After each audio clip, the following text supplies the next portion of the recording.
we go. I was getting a bunch of bites on a Texas rig, worm, and I was having a heck of a time getting them hooked. So I switched up to a craw bait where I had a little better chance of getting them hooked.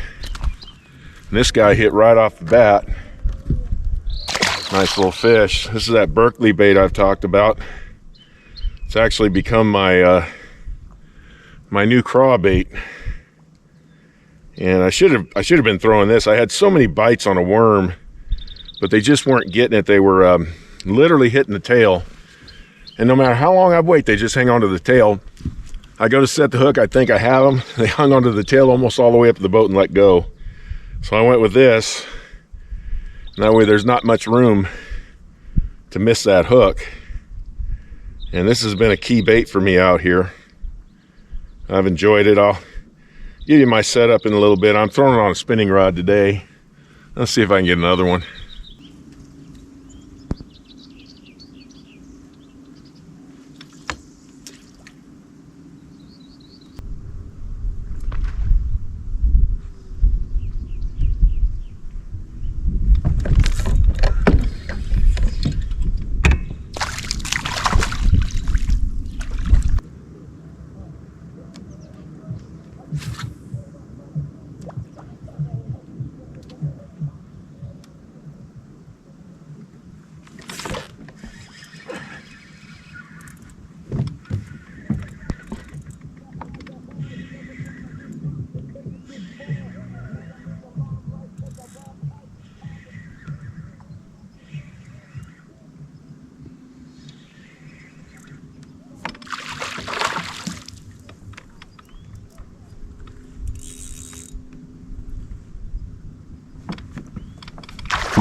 A healthy one here.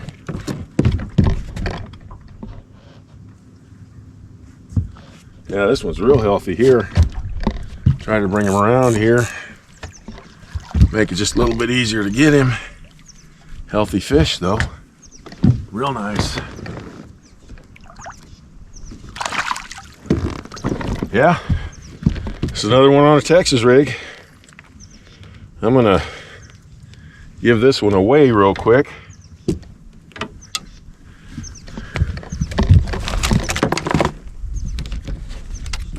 Feels kind of heavy. I'm curious and how heavy she is.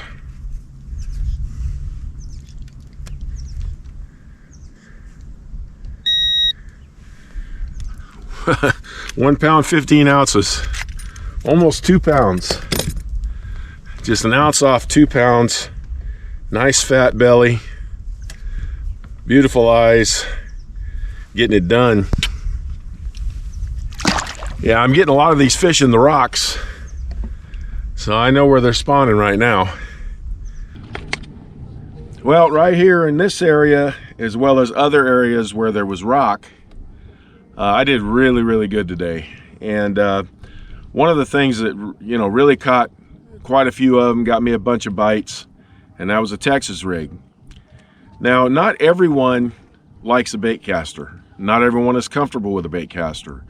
My wife, for example, doesn't like bait casters. So I've learned to kind of take her spinning rods and adjust them to where she can catch the same fish I'm catching just simply with a spinning rod.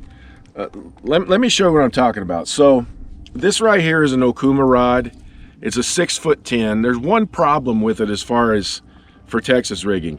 This is a medium action. So what that means is that the tip of this rod has a lot of bend before it gets to the backbone, which is back here. I admit I missed you know, several fish today because of that. The reason I had to use this is that all of my medium heavy spinning rods are broken, and all I have left is medium action, so I got to pick me up a medium heavy spinning rod. So what I'm saying is that if you like using a spinning rod and you want a Texas rig with a spinning rod, say with heavier line, then I wouldn't go anything less than a medium heavy. You could go heavy as well, but I wouldn't go less than a medium heavy. You're just simply going to get better hook sets. This is just a Helios Okuma spinning reel that I've had for a long time. So what I did was I threaded this with 15-pound test fluorocarbon line, and I've got 15-pound test Seaguar and Vizix as a leader.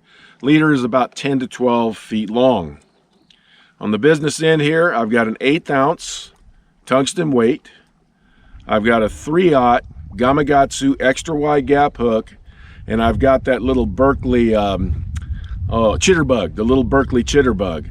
Now, I had thrown some worms earlier. I threw a Senko style bait called a bass sticko.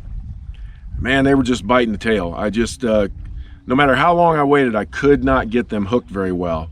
And then I threw one that I pour, which is a 6-inch worm, and the same thing happened. I went to the chitterbug because you can see that the hook runs along this bait really well, so there's not a lot left here to where I'm gonna miss them, and I got pretty much every one of them after I switched to this. So if you're comfortable with a spinning rod, that's fine. You can put heavier braid, heavier line. In fact, Gary Yamamoto, he quit using a bait caster years ago, and all he does now is just exclusively use spinning rods. And if he needs heavier line, say 20-pound fluorocarbon, he just ties a leader onto the braid and he gets everything he wants with it. So it's a lot of fun to Texas rig with a spinning rod. You can have really accurate casts, you get a different feel, and you're able to drive that hook home a lot better with a medium heavy action rod. So I hope this helped. If you're not comfortable with a bait caster, that's fine. Throw a spinning rod, just make those adjustments. Well, thanks for tuning in there, everybody. The fishing is fantastic out here, and it is just getting better. Talk to you next time.